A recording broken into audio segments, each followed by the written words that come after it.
किसान साथियों, हमने आपको अपने प्रीवियस वीडियो में जानकारी दी थी माइक्रो न्यूट्रिएंट्स के बारे में, यानी कि सूक्ष्म पोषक तत्वों के बारे में।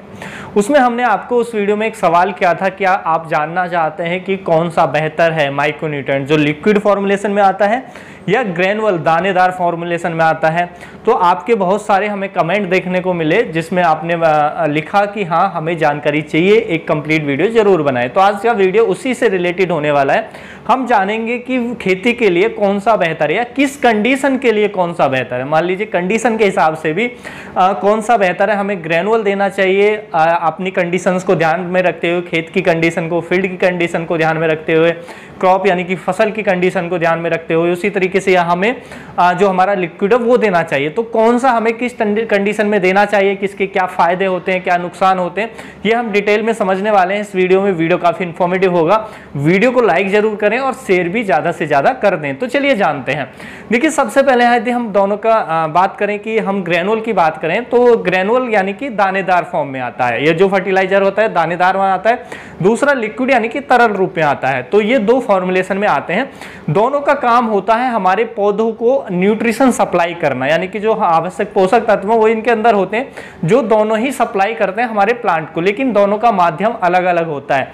जो ग्रेनुअल दानेदार फॉर्म में आते हैं उसको हम सॉइल में डालते हैं। वो स्पेशली सॉइल में डालने के लिए उपयोग किए जाते हैं, मिट्टी में देने के लिए उपयोग किए जाते हैं। तो इसको इन पोषक तत्वों को जो प्लांट है वो रूट के माध्यम से एब्जॉर्ब करता है। लिक्विड वाले का ज्यादातर हम स्प्रे के माध्यम से उपयोग करते हैं, जिससे जो न्यूट्रिशन है वो पौधा पत्तियों के माध्यम से एब्जॉर्ब करता है।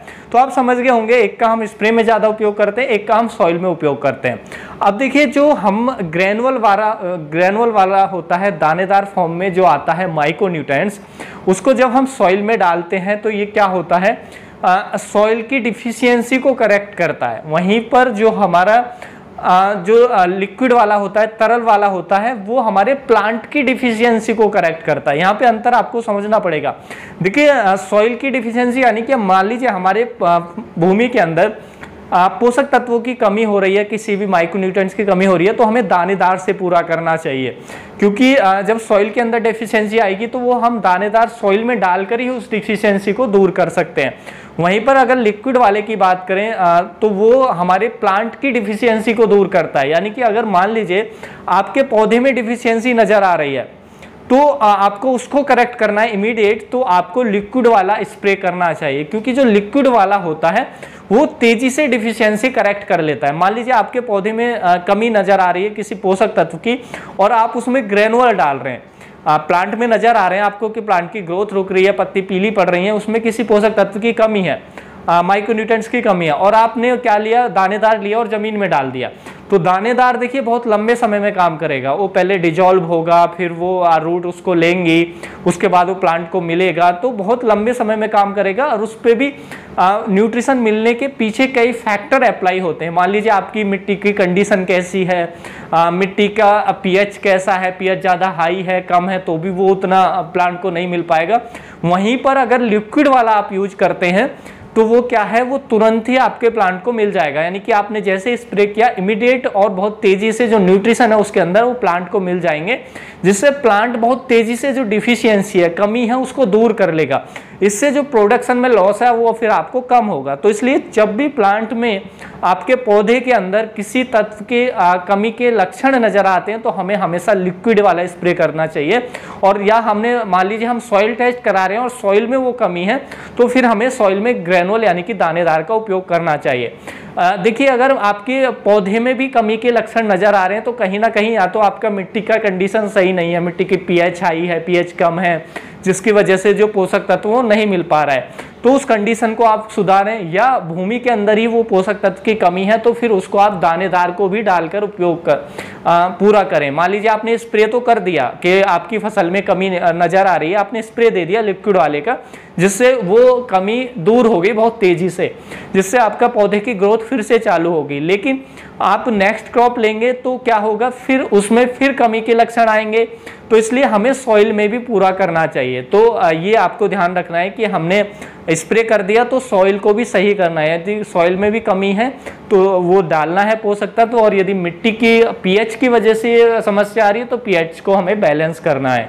तो यहाँ पे आप समझ गए होंगे। और देखिए जो हमारा ग्रेनुअल होता है, दानेदार होता है, जब हम इसका उपयोग करते हैं तो ये लंबे समय तक काम करता है, यानी कि लॉन्ग लास्टिक इफेक्ट होता है। क्योंकि जो दानेदार का मान लीजिए हमने बेसल डोज में डाल दिया जो माइक्रोन्यूट्रिएंट्स है, तो वो लगभग स्लो रिलीज होता है, धीरे धीरे रिलीज होगा उसके अंदर जो न्यूट्रिशन है, और लंबे समय तक काम करेंगे। इससे हमारी पूरी क्रॉप को न्यूट्रिशन सप्लाई होते रहेंगे यदि आप ग्रेनुअल का उपयोग करते हैं। वहीं पर यदि आप लिक्विड वाले का स्प्रे करते हैं माइक्रोन्यूट्रिएंट्स का, तो देखिए ये बहुत तेजी से मिल जाता है प्लांट को, और इसका इफेक्ट शॉर्ट टाइम तक होता है, यानी कि मान लीजिए 15 दिन, 20 दिन या 25 दिन तक मैक्सिमम इसका प्रभाव रहेगा। आप जो पोषक तत्वों की पूर्ति करेगा उससे के बाद नहीं करेगा। तो इसलिए जो हमारा लिक्विड वाला होता है इसके हमें कई स्प्रे लेने पड़ते हैं, यानी कि मल्टीपल स्प्रे की आवश्यकता होती है, यानी कि हमें एक क्रॉप के अंदर कम से कम 2 स्प्रे या 3 स्प्रे लेने पड़ेंगे।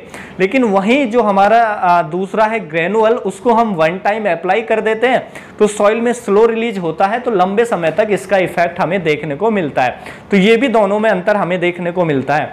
उसके साथ साथ देखिए जो दानेदार होता है, ग्रेनुअल होता है, जैसा मैंने बताया कि इसके पीछे मिलने के कई फैक्टर होते हैं, यानी कि वो हमारे प्लांट को मिल पाए उसके पीछे कई फैक्टर अप्लाई होते हैं। कि मान लीजिए एक तो टेम्परेचर कैसा है, टेम्परेचर ज़्यादा डाउन है सॉइल का या टेम्परेचर ज़्यादा हाई है तो भी जो हमारे पोषक तत्व वो प्रॉपर नहीं मिल पाएंगे। उसके साथ साथ मान लीजिए हमारी सॉइल की कंडीशन क्या है कि उसका पीएच ज़्यादा हाई है, ज़्यादा कम है, तो भी हम ग्रेनुअल सॉइल में डालेंगे वो हमारे पौधे को नहीं मिल पाएंगे।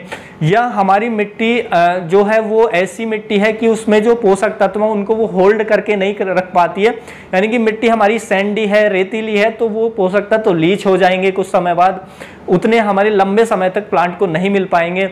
तो ये समस्या हमें ग्रेनुअल में देखने को मिलती है। लेकिन वहीं पर अगर लिक्विड आप यूज करते हैं तो उसमें श्योरिटी होती है कि उसके अंदर जो पोषक तत्व वो मैक्सिमम हमारे प्लांट को मिल पाएंगे, कि मैक्सिमम जो हमने स्प्रे किया उसको हमारे प्लांट को मिल जाएंगे और यूनिफॉर्मिटी के साथ मिल पाएंगे, यानी कि समान रूप से, क्योंकि हम स्प्रे करेंगे तो समान रूप से पोषक तत्व हर प्लांट को मिल पाएंगे।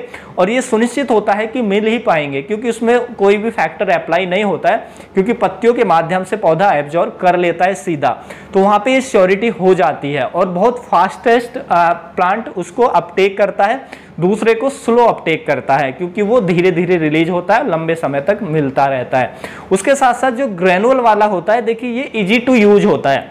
जब आप इसको यूज करेंगे थोड़ा इजीएस्ट होता है क्योंकि हम इसको अदर फर्टिलाइजर के साथ मिक्स करके हम स्प्रेड कर सकते हैं अपने खेत के अंदर, तो इजी टू यूज होगा। लेकिन लिक्विड वाला थोड़ा यूज करने में थोड़ा मुश्किल होता है, इजी नहीं होता है, क्योंकि इसको हमें स्प्रे में डाल करके स्प्रे करना होता है, पूरे फील्ड में घूम करके एक स्प्रे लेना पड़ता है, तो ये थोड़ा सा यूज करने में थोड़ा इजी नहीं होता है। लेकिन हाँ, यदि आप कोई मान लीजिए इंसेक्टिसाइड यूज कर रहे हैं, कोई फंजीसाइड यूज कर रहे हैं, उसके साथ आप इसको मिक्स कर सकते हैं, तो फिर आपको अलग से एफर्ट नहीं करना पड़ेगा, तो ये भी आपके लिए इजी टू यूज हो जाएगा। तो ऐसा भी आप कर सकते हैं। तो ये दोनों में डिफरेंस होता है। तो देखिए जब भी आपकी प्लांट में कोई डिफिशियंसी नज़र आ रही है तो तुरंत लिक्विड वाला लें और स्प्रे कर दें। और यदि सॉइल में भी डिफिशियंसी आपको लग रही है, कमी है, तो वो फिर आपको सॉइल में ही डालना पड़ेगा कोई भी पोषक तत्व ग्रेनुअल वाला, तभी वो डिफिशियंसी जो सॉइल की करेक्ट होगी। तो ये आपको ध्यान रखना है, इस तरीके से आप ये यूज कर सकते हैं। ये दोनों में डिफरेंस होता है। अब यदि मैं आपको बताऊं कि कौन सा बेहतर रहता है हमारे यूज के लिए, कि कौन सा बेहतर है, तो देखिए जो बेहतर है, जो जिसके रिजल्ट भी देखे गए हैं, रिसर्च में भी पाया गया है कि जब हम लिक्विड वाले का यदि 2 या 3 स्प्रे ले लेते हैं माइक्रोन्यूट्रिएंट का, तो ये ज़्यादा अच्छा इफेक्ट इसका देखने को मिलता है। इसके ज़्यादा अच्छे रिजल्ट पाए गए हैं, ये ज़्यादा हमारे प्रोडक्शन में इंक्रीज करता है एज कंपेयर टू जो हमारा ग्रेनुअल है, दानेदार है। तो यहाँ पे मैं आपको यही एडवाइज करूँगा कि आप बेसल डोज में ज़रूर एक ग्रेनुअल फॉर्म का ले लें, और उसके साथ साथ आप स्प्रे भी करें, कम से कम 2 स्प्रे किसी माइक्रोन्यूट्रिएंट्स के आप स्प्रे भी कर दें। और यदि आप चाहते हैं तो एक बार के लिए आप जो हमारा दानेदार है उसको अवॉइड कर सकते हैं। यदि सॉइल में कोई कमी नहीं है, किसी तत्व की अगर सॉइल में कमी है पहले से, तो फिर आपको डालना ही चाहिए, या इंश्योर करना चाहिए कि आपको डालना ही पड़ेगा। लेकिन नहीं है कमी, आप ऐसे ही ग्रेनुअल वाला यूज कर रहे हैं फसल की क्वालिटी को और उसके प्रोडक्शन को सुधारने के लिए और बेहतर करने के लिए, तो आप उसको अवॉइड कर सकते हैं। आप लिक्विड वाले का स्प्रे ले सकते हैं, क्योंकि जब लिक्विड वाले का स्प्रे करते हैं तो क्योंकि उसके पीछे कोई भी फैक्टर नहीं होते हैं कि हमारा पीएच कम है, ज़्यादा है, मिट्टी कैसी है, मॉइस्चर कैसा है, माइक्रोबियल एक्टिविटी कैसी है, तो ये सब फैक्टर अप्लाई होते हैं ग्रेनुअल वाले पे। उसके मिलने के पीछे ये सारे फैक्टर होते हैं। यदि इनमें से कोई भी दिक्कत है तो मिल नहीं पाता है प्रॉपरली हमारे प्लांट को। लेकिन लिक्विड वाला जो है आप स्प्रे करेंगे वो एंश्योर होता है कि वो सारे न्यूट्रिशन हमारे प्लांट को प्रॉपरली मिल पाएंगे। तो इसलिए आप लिक्विड वाले के 2 स्प्रे ले लें, एक फसल के अंदर 3 स्प्रे ले लें तो कोई भी डिफिशियंसी नहीं होगी और आपका पौधा अच्छे से ग्रो करेगा, अच्छे प्रोडक्शन आपको देखने को मिलेगा। और आपकी क्या राय है इस बारे में वो भी हमें ज़रूर कमेंट बताएं कि आपको कौन सा बेहतर लगता है, कौन सा उपयोग करना चाहिए आपके ओपिनियन के हिसाब से। तो उम्मीद है जो जानकारी आपको अच्छी लगी होगी। जानकारी अच्छी लगी वीडियो को लाइक करें, ज़्यादा से ज़्यादा फार्मर के साथ उपयोग करें, ताकि शेयर करें ताकि उन तक भी ये जानकारी पहुंच सके। मिलूंगा मैं आपको एक और नई वीडियो में नई जानकारी के साथ। तब तक के लिए आप अपना ख्याल रखें। धन्यवाद।